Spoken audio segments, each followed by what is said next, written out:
ரெண்டு நாடுகளுக்கு இடையே ஒரு கிரிக்கெட் போட்டி நடக்குது அப்படின்னா அந்த போட்டியில் டாஸ் போடும்போது இரு அணி கேப்டன்களும் கைகுலுக்கி கொள்ளணும்.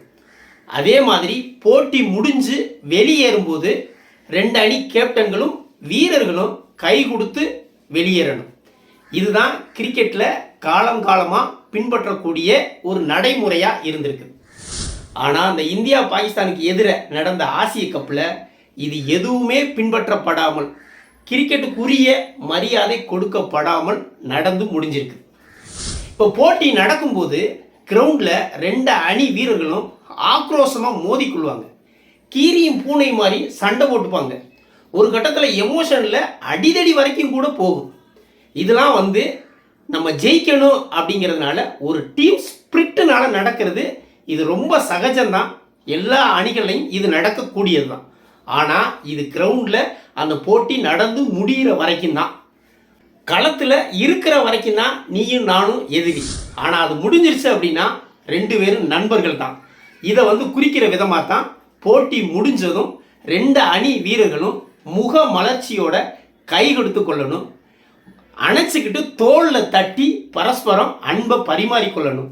இது நட்புணர்வையும் சகோதரத்துவத்தையும் மேலும் வளர்க்கும். இது அதனாலேயே இது கிரிக்கெட் ஜென்டில்மேன் ஆட்டம் அப்படின்னு சொல்லப்பட்டுச்சு.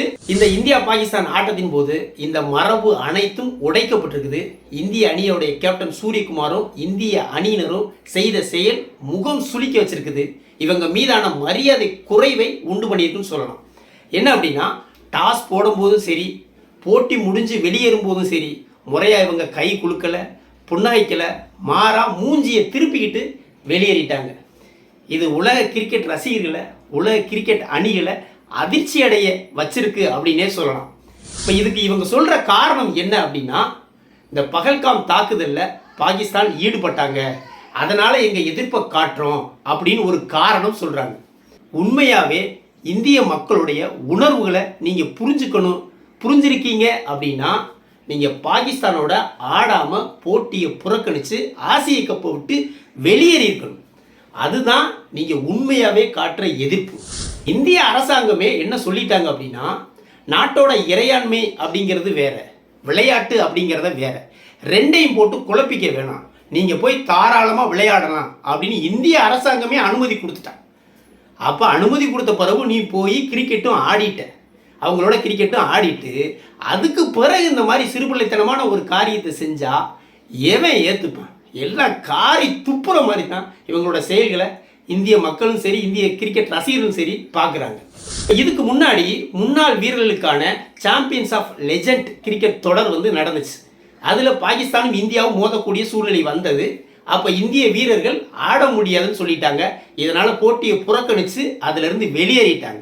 உண்மையாகவே இது சிறப்பான சம்பவம், சிறப்பான செயல். இந்திய மக்கள், இந்திய கிரிக்கெட் ரசிகர்கள் எல்லாம் பாராட்டுனாங்க. ஒன்று, நீ அப்படி செஞ்சிருந்தா உண்மையாகவே இந்திய மக்களுடைய உணர்வுல புரிஞ்சிருக்குன்னு அர்த்தம். அதை விடுத்து போட்டியிலையும் கலந்துக்கிட்டு போட்டியில் ஆடிட்டு இந்த மாதிரி சிறுபுள்ளத்தனமா கை கொடுக்க மாட்டேன், புன்னகைக்க மாட்டேன் அப்படி மூஞ்சியை திருப்பிட்டு போகிறதுலாம் ஆக பெரிய கேலி கூத்துன்னு தான் நான் சொல்லுவேன்.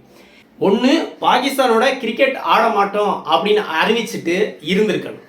அப்படி இல்லை, ஆடிட்டியா கம்முன்னு ஆடிட்டு மூடிட்டு வந்திருக்கணும். இதுதான் முறையான செயலாக இருந்திருக்கு. இன்னொன்று கூடுதலாக இந்த சூரியகுமார் ஒரு காரியம் பண்ணியிருக்காப்புல. என்ன அப்படின்னா, இந்த பரிசளிப்பு விழாவில் என்ன பேசியிருக்காங்க அப்படின்னா, மைக்கு பிடிச்சிட்டு ரொம்ப உணர்ச்சி பூர்வமாக இந்த வெற்றியை நான் பகல்காம் தாக்குதலில் உயிரிழந்தவர்களுக்காக சமர்ப்பிக்கிறேன் அப்படின்னு சொல்லி பேசியிருக்காங்க. ஏண்டா, எங்கே போய் எதடா நீ பேசுகிற? கிரிக்கெட் ஆடுறது ரெண்டு நாடுகளுக்கு இடையே ஒரு இணக்கம் உண்டாகணும், பரஸ்பரம் ஒரு அன்பு, ஒரு இணக்கம், ஒரு சகிப்புத்தன்மை ஏற்படணும். அப்படிங்கிறதுக்காகத்தான் நாடுகளுக்கு இடையே விளையாட்டு போட்டிகள் நடத்தப்படுது. அங்கே போய் பகைமை உணர்வை தூண்டுறது மாதிரி, எரிகிற நெருப்பில் எண்ணெயை ஊற்றுற மாதிரி அங்கே செத்தவங்களுக்கு போய் நான் சமர்ப்பிக்கிறேன் அப்படின்னா பார்த்துக்கிட்டு இருக்கிற என்ன நினைப்பான்? அவங்களோட மனசில் என்ன தோணும்? நீ என்னத்தை விதைக்கிற? அவங்க மனசில் பகைமை உணர்வை மேலும் கூட்டுற. இதெல்லாம் ஒரு அறிவுகட்டத்தனமான செயல் அப்படின்னு தான் என்னோட பார்வையிலிருந்து நான் சொல்லுவேன். வீடியோ பிடிச்சிருந்தா லைக் கமெண்ட் பண்ணுங்கள், குறிப்பாக சப்ஸ்கிரைப் பண்ணுங்கள். மற்றும் ஒரு வீடியோவில் சந்திப்போம்.